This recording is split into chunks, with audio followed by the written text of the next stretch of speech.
大家好，我是杨师傅。今天我们来聊聊观音菩萨的秘密，以及他身上那个最厉害的咒。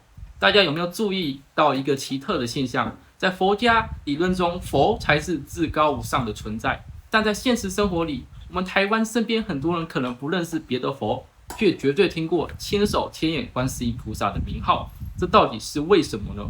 为什么菩萨的名气会比佛还要大？另外，就算你平时不信佛，你也一定听过大悲咒这3个字。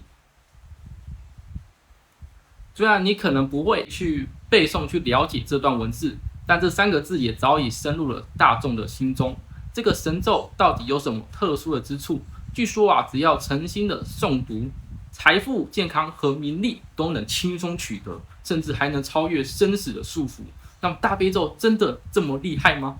今天我们就一起翻开所谓的佛经，从大悲心陀罗尼经中寻找答案。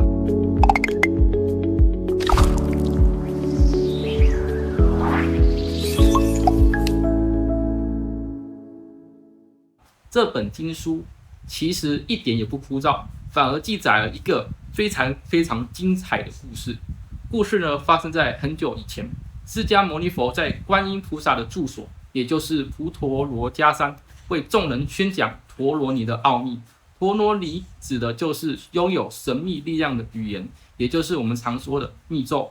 在讲故事前，我们先看这个地方，普陀罗迦山这5个字，听起来是不是感到格外的熟悉？我们东亚有2个著名的佛教圣地，分别是浙江的普陀山和西藏拉萨的布达拉宫。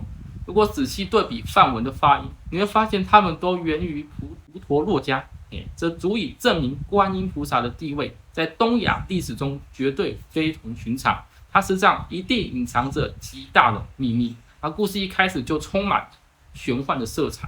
佛陀在法会上还没开始说话，大会突然亮起了一道无比耀眼且强大无比的神通光明，这道光瞬间照亮了十方佛国，甚至把我们整个世界染成金色的。这种震撼的场面，连现在科幻小说都不敢这么轻易描写。为了解释这道光有多厉害，我们可以用大修行者南怀瑾先生晚年亲自经历的一段奇特遭遇来对比。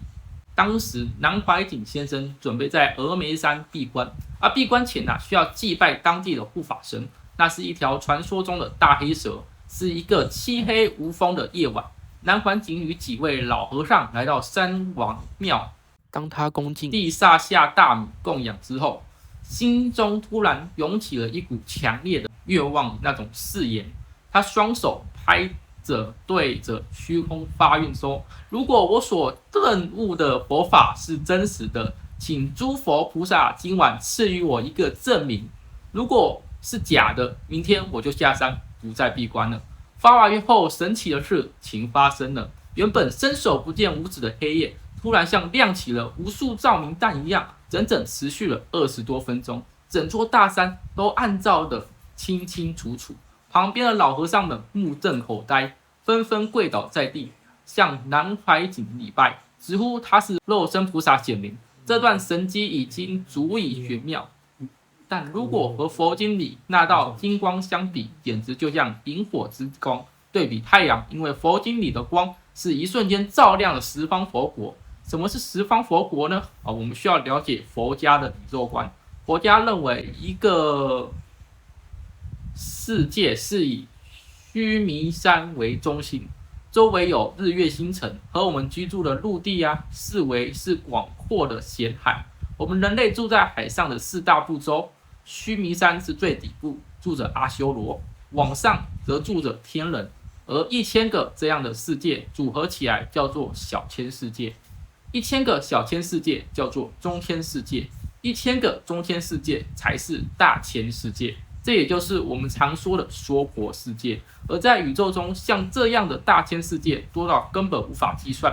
每一个大千世界都有一尊佛在教化，比如释迦牟尼佛负责我们这里，阿弥陀佛负责西方极乐世界，而十方佛国就是指所有方向里无数个不同的大千世界。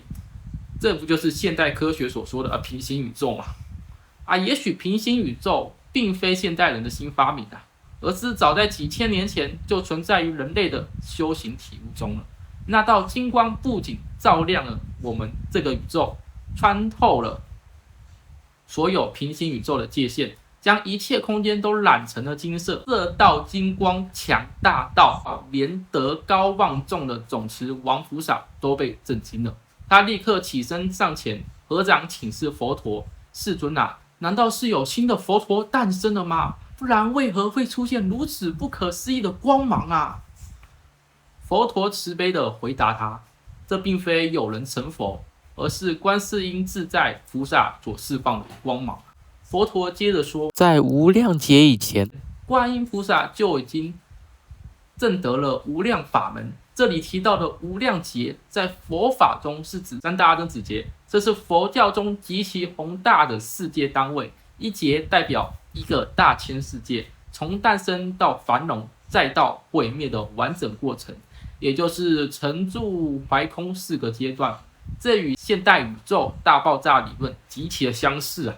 佛家更指出，宇宙毁灭进入空之后，这并非彻底的消失，而是会像人类的生命一样，重新投胎轮回成一个新的宇宙。而在无数次宇宙生死轮回之前，观音菩萨就已经掌握神咒的力量。今天他为了利益所有宇宙的生灵，才在这里显得如此强大的神威。此时，观音菩萨从座位上站了起来，对佛陀说：“他想宣说大悲神咒，好让众生得到真正的安乐，消除生老病死的一切痛苦，甚至能抹去极其深重的罪业。”佛陀听完非常赞叹，称呼观音菩萨为善男子。这时候问题来了，我们在寺庙看到的观音明明是女相啊，为什么佛陀叫他善男子呢？其实在佛教传入中国的初期啊，观音菩萨一直都是男性的形象，观音菩萨形象转变为了女相，反映了慈悲与母性光辉的本土融合。因为它展现慈悲心肠，如同母亲般温柔包容，为了贴合她的救苦救难的形象，在民间才逐渐演变为温柔的女相。但性别其实并不重要，女相的观音是用无言的形象传递大悲咒最核心的秘密，那就是大慈悲心。随后，观音菩萨讲述了自己的经历，在很久很久以前的宇宙中，有一尊千光王净住如来降世，在佛陀悲悯众生，便将大悲心陀罗尼传授给了观音，并用金色的佛手抚摸他的头顶。